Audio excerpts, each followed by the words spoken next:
Welcome back. मेरा नाम है इनामुल। इस एक नई वीडियो में आपका स्वागत। रोम रोम भाई। आजकल सोशल मीडिया पे एक ही चीज ट्रेंड कर रही है और वो है सोनम वांगचुक जी का अनशन, जो कि फेसबुक, यूट्यूब, इंस्टाग्राम जैसे ही ओपन करो सिर्फ और सिर्फ इन्हीं का आ रहा है। लेकिन ये अनशन कर क्यों रहे? ये अनशन कर रहे हैं जो हमारे देश की शिक्षा प्रणाली है वो काफी खराब है, और वो बंदा वही चाहता है कि हमारे देश की जो शिक्षा व्यवस्था है वो काफी अच्छी हो। हमारी जो सरकार है वो शिक्षा के ऊपर कुछ नहीं कर पाई, पूरी तरह से फेल है।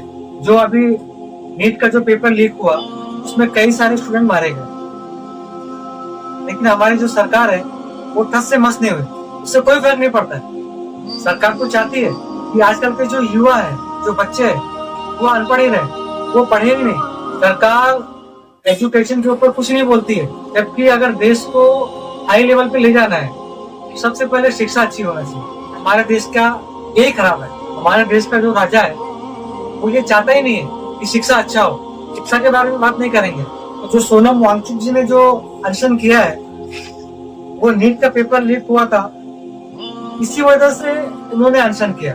जब ये बात कोर्ट तक गई तो कोर्ट ने केंद्र सरकार को फटकार लगाया।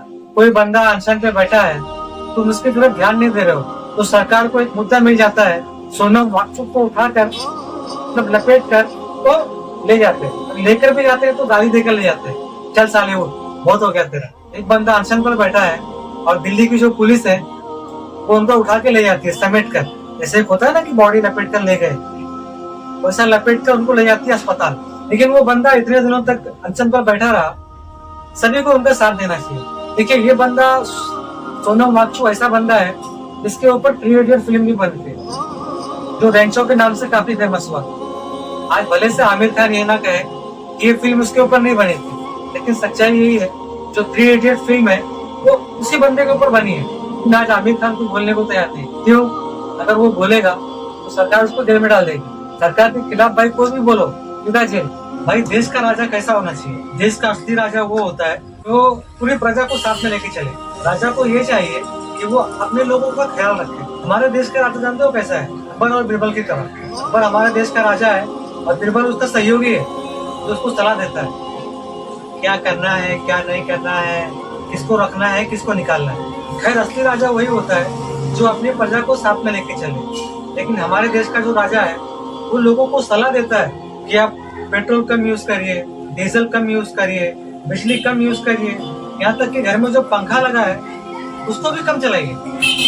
सरकार तो ऐसे कह रही है जैसे लाइट का बिल भी वही भरेगी, हमको भरना ही नहीं है। खैर, अब वक्त आ गया है बदलाव का। अगर अब बदलाव नहीं करेंगे तो जो हमारा देश है वो पूरी तरह से खड्डे में जा रहा है। थोड़े ही दिन में अगर बदलाव नहीं हुआ, तब्दीली नहीं आई, तो ऊपर से मट्टी डाल दिया जाएगा। तो खड्डे में डालकर और ऊपर से मट्टी डाल दिया जाएगा। सरकार ये तो कहती है कि तुम पेट्रोल कम यूज करो, डीजल कम यूज करो, बाहर घूमने कम जाओ, लेकिन सरकार खुद घूम रही है बाहर। सरकार घूम के तो आ रही है, लेकिन कुछ हो नहीं रहा देश में। ना तो कुछ बदलाव हो रहा है, ना ही तब्दीली कुछ आ रही है। बस सरकार सिर्फ पब्लिक के पैसे से सिर्फ और सिर्फ घूम रही है। और यही मुद्दा सोनम वांगचुक ने उठाया है। लेकिन जो अंधभक्त लोग हैं वो कहते हैं अरे फजूल है, पेट्रोल 400 रुपये लीटर हो जाए तो भी हम डालेंगे, डीजल भी 400 रुपये लीटर हो जाए तब भी हम डालेंगे। लेकिन भाई, ये गरीब आदमी कैसे करे? खैर, कोई नहीं, इस छोटे से वीडियो को यहीं पर खत्म करते हैं। फिर मिलते हैं एक नए ब्लॉग के साथ। तब तक के लिए अपने इस दोस्त को दीजिए इजाजत। खुदा हाफिज।